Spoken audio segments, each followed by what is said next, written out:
নমস্কার বন্ধুরা, হাসি খুশি রান্নাঘরে সবাইকে স্বাগত। বন্ধুরা, অনেকদিন ভিডিও দিতে পারিনি, আমার শরীর ভালো ছিল না, ভীষণ অসুস্থ ছিলাম। আজকে অনেকদিন পর আসছি। দেবীপক্ষ তো এসে গেল, পূজা একদমই সামনে, পূজার আনন্দ উৎসব চলছে, আপনারাও আনন্দ উৎসব করবেন। সেই জন্য পূজার স্পেশাল একটা রেসিপি আজকে আমি বানাবো। দেখেন, আমি বানাবো নারকেলের লাড্ডু, আর সঙ্গে তাকে কুচো নিমকি। সেই জন্য ময়দা নিয়েছি, আর নারকেলটা আমি আগেই কুড়িয়ে রেখে দিয়েছি। আগে আমি ময়দাটা একটুখানি মেখে ফেলি।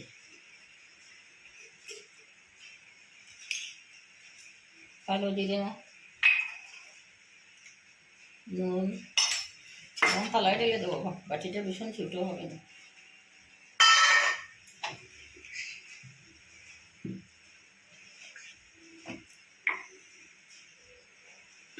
রিফাইন তেল,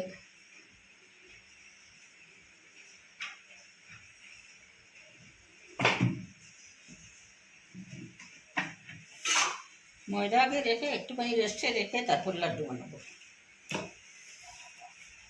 বন্ধুরা, আপনারা চ্যানেলে যারা নতুন আছেন, যদি আমার চ্যানেলটাকে সাবস্ক্রাইব না করে থাকেন তো দয়া করে সাবস্ক্রাইব করে দেবেন, আর বন্ধু হয়ে আমার পাশে থাকবেন। আর আমার করা ভিডিওগুলো আগাগুলো দেখবেন, তাহলে ভালো লাগবে। একটুখানি দেখে ছেড়ে দেবেন না, পুরোটা দেখে।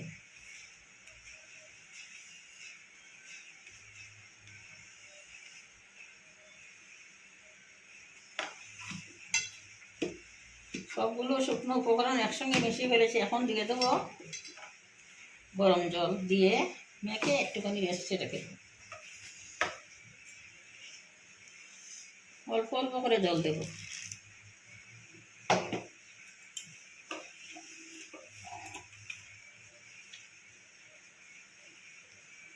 যদি আমার ভিডিওটা ভালো লাগে বন্ধুরা, তাহলে লাইক, শেয়ার এবং সাবস্ক্রাইব করবেন। পাশে থাকা বেল আইকনটা একটুখানি প্রেস করে দেবেন, তাহলে আমার দেওয়া ভিডিও সরাসরি আপনাদের কাছে পৌঁছে যাবে।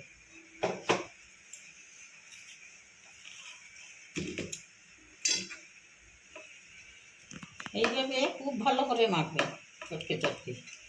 যত মাখা ভালো হবে, তত নিমকিগুলো খেতে ভালো লাগবে।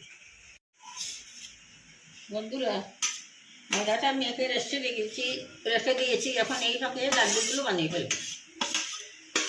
কড়াই গরম হয়ে গেছে, কড়াই দিয়ে দিলাম নারকেল। একটা নারকেলে আমি 200 গ্রামের মতো চিনি দিলাম। এখন নারকেলটাকে খুব ভালো করে পাক দিয়ে নেবো, তারপরে লাড্ডু বানাবো।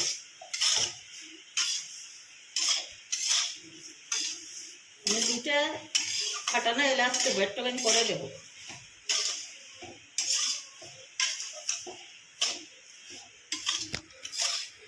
তাহলে ফ্লেভারটা ভালো হবে।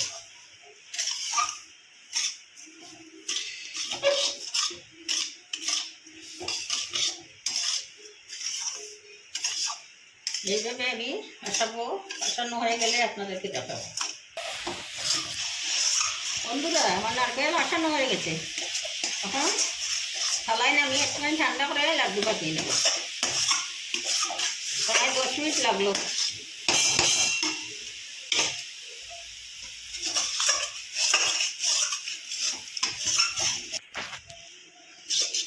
নামিয়ে ফেলছি বন্ধুরা।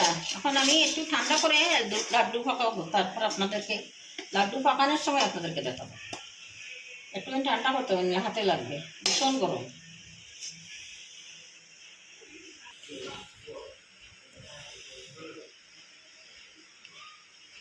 হাতে একটুখানি তেল লাগিয়ে বন্ধুরা গরম গরম পাকিয়ে নেবেন, ঠান্ডা হলে আর হবে না।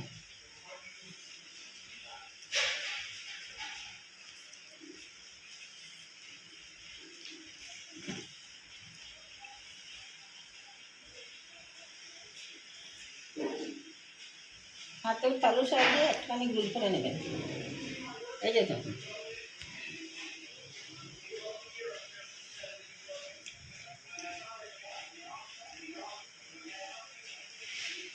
এইভাবে সবগুলি বানিয়ে নেব, তারপরে আপনাদেরকে দেখাবো। এই যে বন্ধুরা, আমার একটা 14টা লাড্ডু হয়েছে, পাকিয়ে ফেলেছি। আর এলাচ দিয়েছিলাম, তাতে করে আমি লাড্ডু পাকানোর আগে উঠিয়ে রেখে দিয়েছি সাইডে। মুখে পড়লে ভালো লাগবে না, লাড্ডুতে তাপলে মুখে পড়ে যদি ভালো লাগবে না। এখন আমি কুচো নিমকি বানাবো। আমার ময়দা রেডি, সম্পূর্ণ রেডি। লাড্ডুটা সেট করে রেখে দেবো। এখন নিমকি বানাবো। এখানে আমার ময়দাটা কি সুন্দর মাখানো হয়েছে। একটুখানি চিনি দিয়েছি বন্ধুরা, বলতে ভুলে গেছিলাম। চিনি না দিলে ভালো লাগে না লবণে, আর চিনিতে ব্যালেন্স আসবে, স্বাদটা ভালো হবে।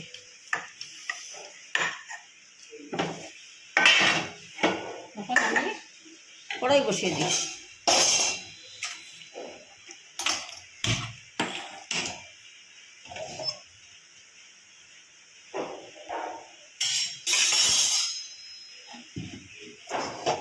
কড়াইয়ে রিফাইন তেল দিয়ে দেবো। তেলটা গরম হোক, এদিকে আমি কুচো নিমকিগুলি বেলতে থাকি।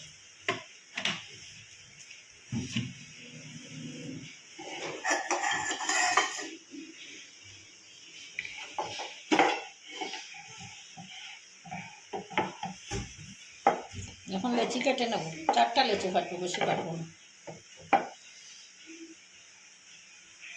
এই যে 4টা কাটলাম, রেখে দেবো আলাদা, একটা একটা করে দেবো।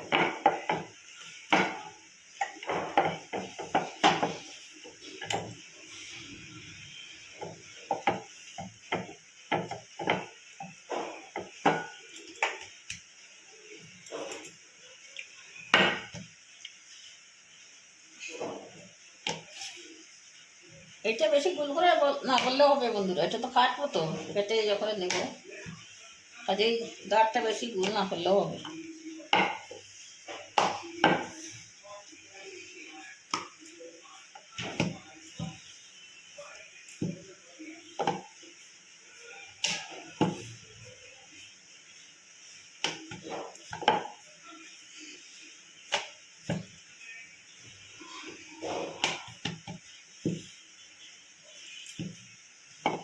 বেশি পাতলা করবো, একটুখানি বাড়ি রাখো, তাহলে মুখে দিলে ভালো লাগবে।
আমার বন্ধুরা এতগুলো বানিয়েছে, আর একটা বেলুন মাঝে কেটে রেখে দিয়েছি। এখন আপনাদেরকে বেজে দেখাই।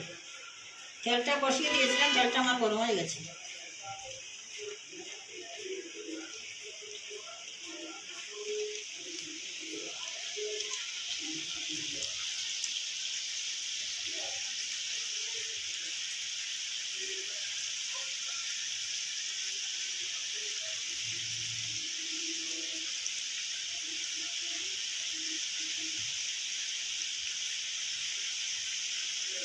একসঙ্গে দিলে কোনো অসুবিধা নেই, তেলে পড়লে আস্তে আস্তে গরম হবে তো, তখন তুলে যাবে, একসঙ্গে থাকতে হবে।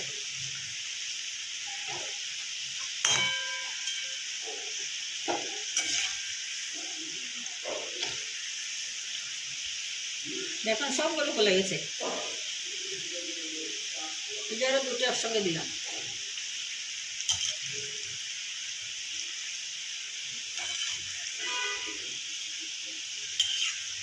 এইভাবে আমি সবগুলি বানাবো, বানিয়ে ভেজে নেব।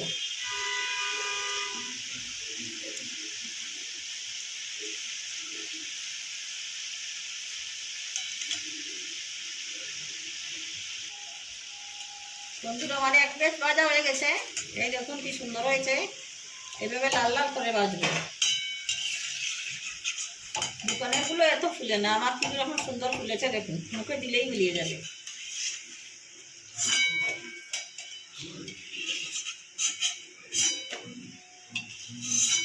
এভাবে সবগুলো ভাজবো, ভেজে আপনাদেরকে দেখাবো। দেখেন বন্ধুরা, আমার নিমকি আর নারকেলের লাড্ডু একদম রেডি, পরিবেশন করে দিলাম। দেখেন কীরকম লাগছে। আপনারা এইভাবে বানিয়ে করে রেখে দেবেন। আর অন্য অন্য মিষ্টির দোকান থেকে আসবে, এই পূজার সময় লোকজন বাড়িতে আসলে এটা পরিবেশন করতে পারবেন। যদি আমার রেসিপিটা ভালো লাগে বন্ধুরা, তাহলে লাইক, শেয়ার এবং সাবস্ক্রাইব করবেন। পাশে থাকা বেল আইকনটা একটুখানি প্রেস করে দেবেন, তাহলে আমার ভিডিও সবার আগে আপনাদের কাছে পৌঁছাবে। আজকের মতো এখানেই শেষ করছি। ভালো থাকবেন, সুস্থ থাকবেন, সাবধান থাকবেন, পূজায় খুব আনন্দ ফুর্তি করবেন। ধন্যবাদ বন্ধুরা। আমি ভুলে গেছিলাম লাড্ডুটা ভেঙে দেখাতে। এই দেখেন কি সুন্দর হয়েছে। আর এইগুলোও দেখেন খুব নরম মুচমুচে। এই দেখুন হাতে নিলেই একদম ভেঙে যাবে। এভাবে বানিয়ে আপনারা খেয়ে দেখবেন আর আমাকে কমেন্টে জানাবেন।